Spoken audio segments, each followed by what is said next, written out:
Making Christmas, making Christmas. One of my favorite parts about Christmas has always been going and picking out Spend a the tree. gifts. Oh, I've never been a fan of fake trees, though I see why some people like them. I just prefer the I thought activity you of said going out with fig a loved trees. one I was like, and fig picking out your trees? Christmas tree together.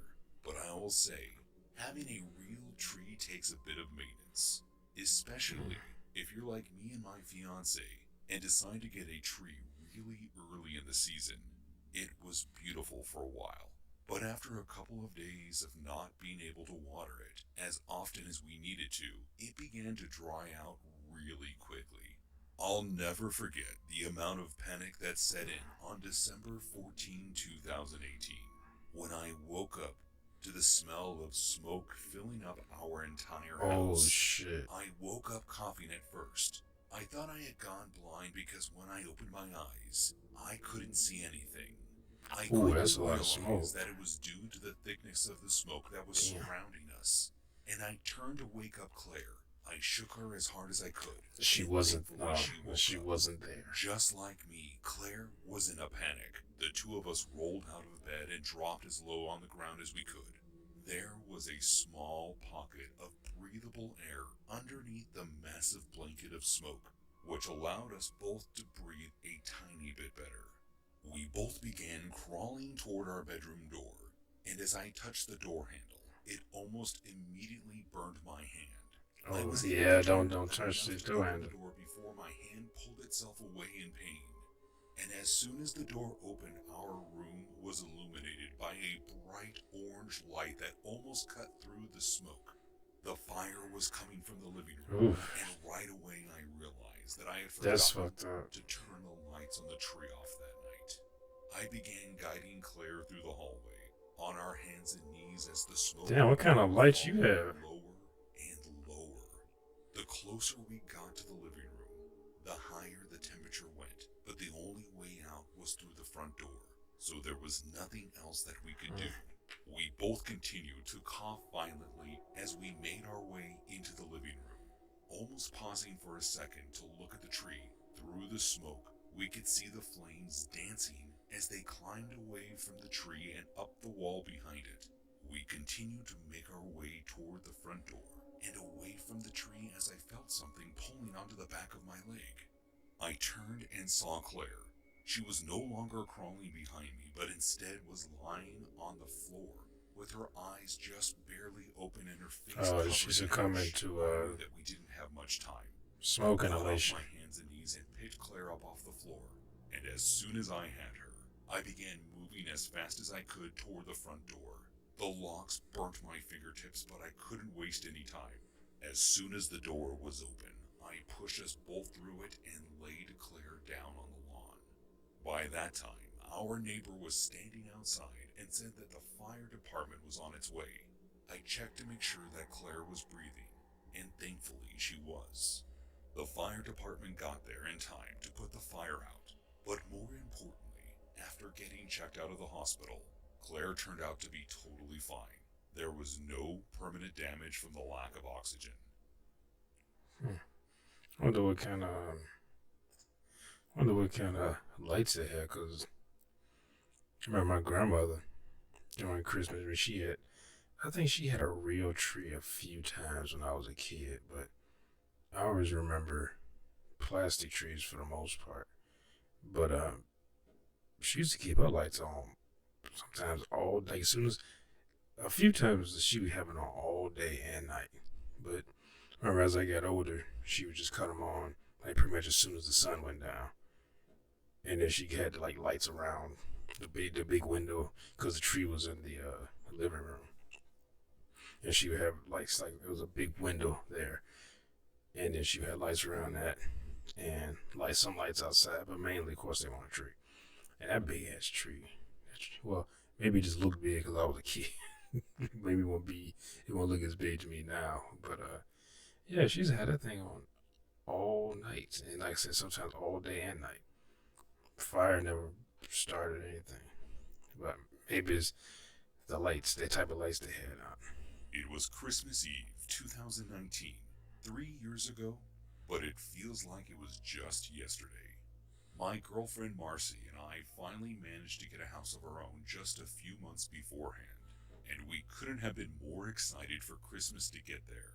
We originally planned on having family over, and we were going to host Christmas dinner, but we ended up feeling more comfortable going to Marcy's parents' house instead. Plans didn't change until Christmas morning, though.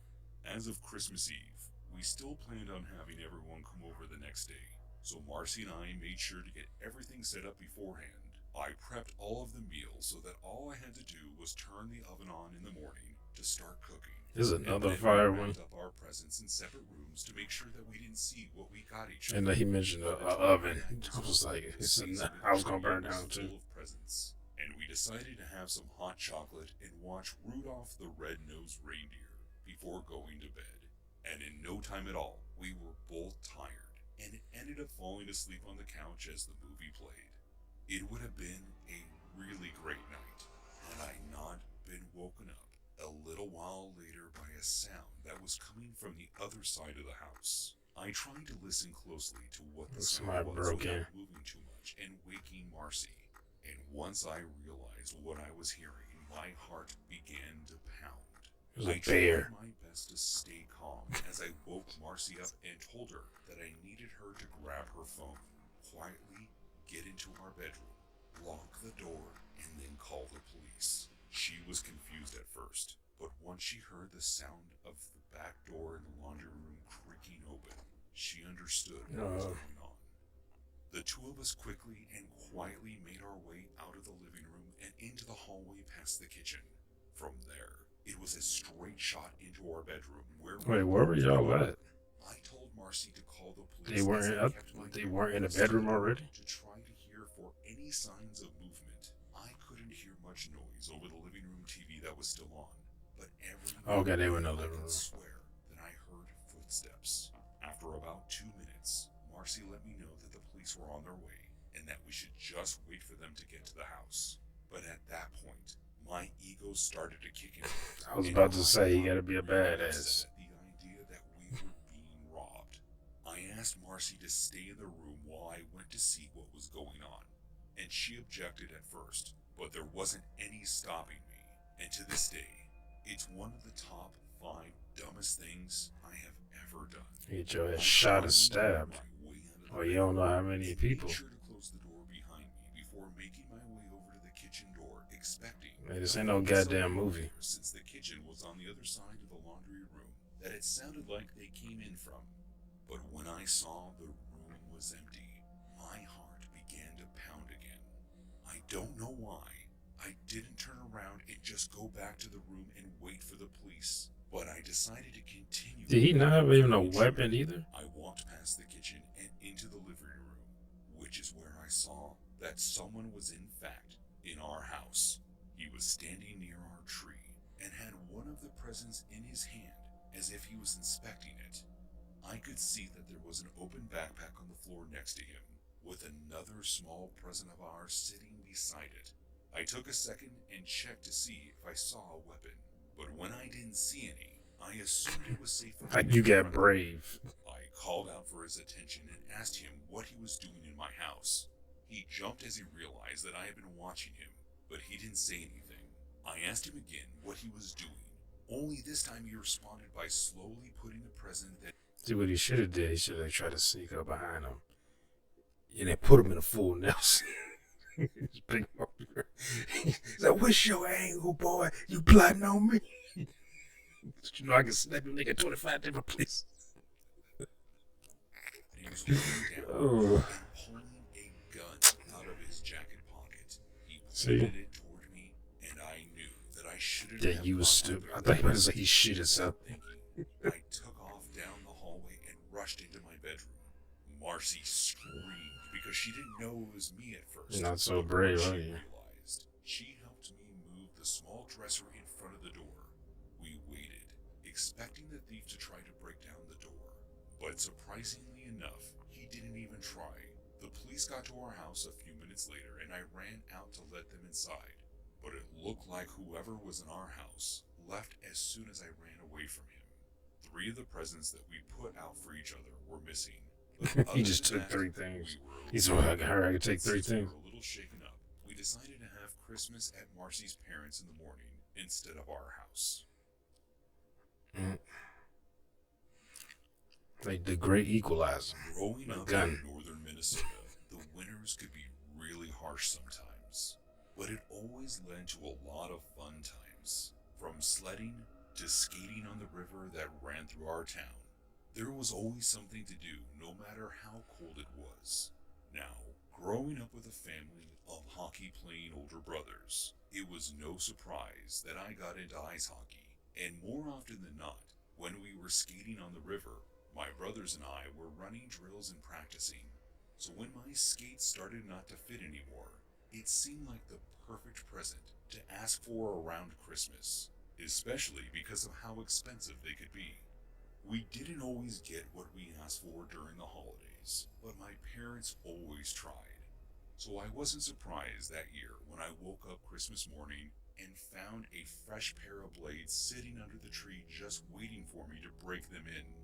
We finished opening up our presents and then all had some breakfast together. But as soon as we were done, it was like organized chaos. My oldest brother went back to sleep. My second oldest brother began playing some video games that he got.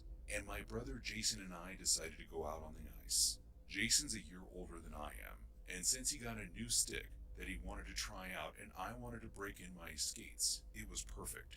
Hmm. The walk to the river from our house was only Oh, don't about tell me 15 somebody gonna minutes. steal We this would walk dude's along the sidewalk of the bridge skates. that passed over the river, and from there we had a trail that led us down the small hill to the riverbank. Skating on the river was something that everyone in our town Oh, he did might break every through the year, ice. and we all knew what signs to look for to make sure that it was actually thick enough not to fall through. And since we had been on the river the day before, we figured that it was still just as cold and shouldn't have any problems. So as soon You as we got figured. down to the riverbank, we threw on our skates and began gliding across the smooth, icy surface.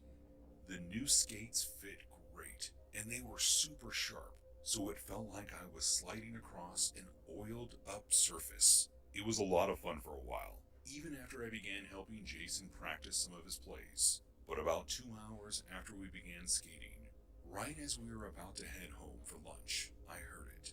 There's a really subtle sound that ice Crack. makes before it begins to Yeah. crack. And Oh, if you're before it. standing on the surface at the time, you can almost feel the ice shift under your feet. Oh Jason and boy. I both heard and recognized the sound and began quickly skating toward the edge of the river as gently Damn, they as were we out there for could. 2 hours, I then it wasn't started skating when cracking. I saw my brother fall into the snow on the side of the river, but within a second, that relief was ripped from my body. All I remember is the feeling of my body going into shock as the ice beneath me cracked and separated, causing me to drop into the ice cold water beneath its surface. I tried to grab onto the edge of the ice, but was pulled under by the slight current before I could get a grip. The Damn. cold water pierced through my Ooh, you clothes, definitely won't and be I stuck knew on the that ice. I had to react quickly. The further that the current pulled me away from the hole, the less likely I was going to make it out alive. Thankfully, the current wasn't that strong, and I was able to swim against it. I pressed my back to the ice above me, hoping that once I found the hole, I would pop right out. But after a minute of swimming forward, A I minute? realized that I must have missed the hole somehow. I couldn't hold my breath much longer, and panic began to set in as I opened my eyes to look around for any source of light that could be a sign of the hole that I fell through. And eventually, I was able to find it. I swam back over to the hole and took in a deep breath of air as soon as I could. Jason had grabbed a fallen tree branch and placed it right next to the hole for me to grab onto. Once I had grabbed it, he pulled on the other end and brought me over to the riverbank. The two of us rushed home as fast as we could, and as soon as my parents saw me, they sprang into action doing everything they could to warm me up. I ended up catching a bit of a cold from it, but other than that, I'm just happy to be alive. Yeah, you lucky you swam underneath the ice for a minute. Like, God, I'm surprised he was able to hold his breath that long. Because normally when I'm cold, I can't hold my breath for that long. I can't hold my breath. I can't hold my breath longer, or as long as I can when I'm warm. I used to do that in the tub. I was like, let me. This was years ago. I was a kid, and I said, I need to prepare. Uh, if I get, I don't know why I used to do that. I think because I used to watch movies and shit. I said, I might get stuck in the ice. I might be in a place where I, not stuck in ice, but be in a place where I fall in like cold water, which is usually it feels cold when you first get in. A lot of like you ever swam like in a river or anything like that, it always feels cooler than the actual temperature outside. And I remember trying to hold myself, getting cold, and I'm as soon as I get, I'm like trying to get in that shit. And it's just cold. It ain't like ice water. It's cold. Get in there and try to hold my, couldn't even hold my breath for like 20 seconds. My body's like forcing me to take a breath. It's so cold. I just like, yeah, that's just something I'm not gonna get used to. But anyway, I hope y'all enjoyed my reaction. And if you did, make sure to hit that thumbs up button down below. Make sure to subscribe if you're new here. Hit that bell if you want to be notified when I upload new videos. Comment down below. Share this video. And Merry Christmas. Merry Christmas and Happy Holidays. Peace.